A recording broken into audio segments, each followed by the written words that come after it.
My name is Paul Chukwudi. Mbah Chukwudi is my Igbo name. That's my native name from Nigeria, from the Igbo tribe. So Chukwudi basically means there is God. I was born in Wales in the UK in 1992. My parents moved back to Nigeria when I was around 3 years old or thereabouts. I remember having this clash of aesthetics because I was exposed to Western media a lot when I was in the UK. So come back to Nigeria, the aesthetic was completely different, and there was this very strong contrast that really got me excited and interested in all of that. My work tries to fuse these two aesthetics, right? I'm always thinking about Western cinema when I'm working. I really love Western cinema, but I also love my culture. I love the native media coming out of Nigeria. So I'm trying to fuse both of them into my work. The very first point in time I started thinking about making art was when I was around 6 years old. It wasn't a steady job for my daddy back then, so we kept moving from one state to another, and I was changing schools quite often.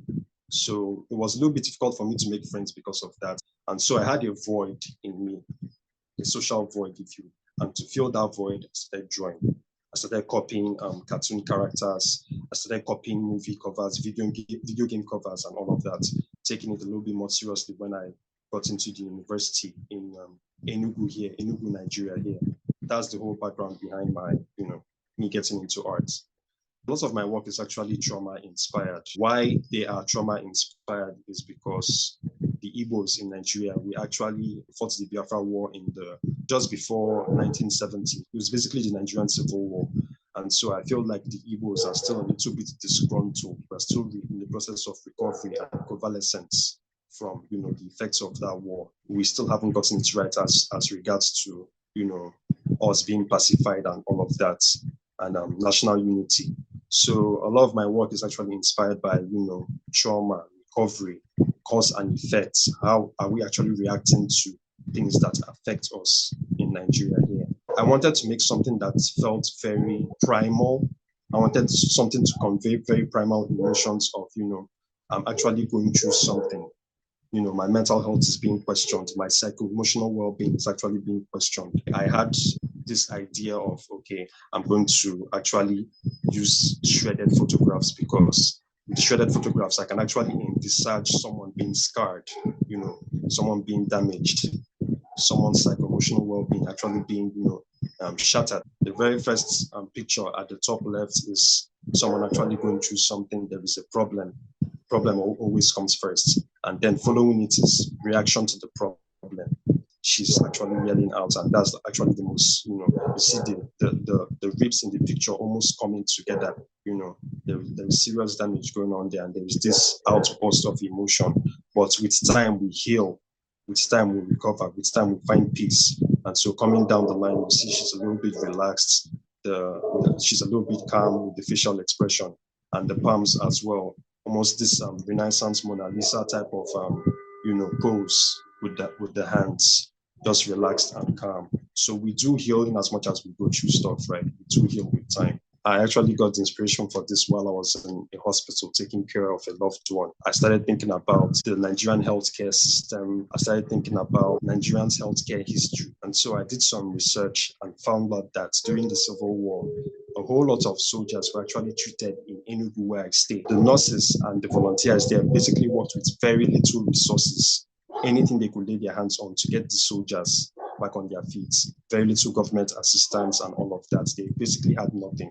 And it was really inspiring to me because I feel like it speaks to the resilient spirit of Nigerians. It speaks to our resourcefulness. I did a little more further research and found out that there's actually a sculpture dedicated to those women. Everything in this picture here is basically on a roundabout. There is this tree, there is a signboard of the street that is resting on that tree that is about to go down. So it was a little bit symbolic because the tree is withered.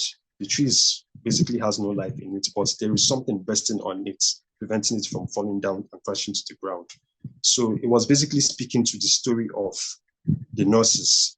They had nothing, but still the soldiers were depending on them to get them back on their feet and resuscitate them and heal them. So we have portions of the statue, we have portions of the text, we have portions with the withered tree and the street posts resting on the withered tree. Nchebe is an Igbo word for protection, protecting yourself. or something being guarded. I made this after a very traumatic heartbreak I went through. I had this cumulative effect building up, was summed up from all of those experiences. And so I felt like I had become cold, for lack of a better term, associating with people I'm not so close to. If I met you at that particular point in time, I wouldn't be so open to let you in on who I am. It felt like I was setting up all these defense mechanisms around me. I had a mask. I wasn't really being myself. I got aggressive very easily if someone said something that made me feel some type of way. That wasn't really me. It was just a reaction to what I had been through. I realized that it was a problem. Okay. And so I started actually checking myself to make sure that I am not actually hurting someone because of what someone else did to me. I got inspiration from this drawing, from all of those experiences. We have this girl who is actually looking on ahead for something. There's something unknown she's looking at. I don't know what it is. She has these defense mechanisms in place to keep herself protected. She has the dog, and the dog is an aggressive dog. And on the neck of the dog is the key to her heart, but the key is breaking off. She's about to break that key off and toss it away. And the dog is wearing it as a necklace.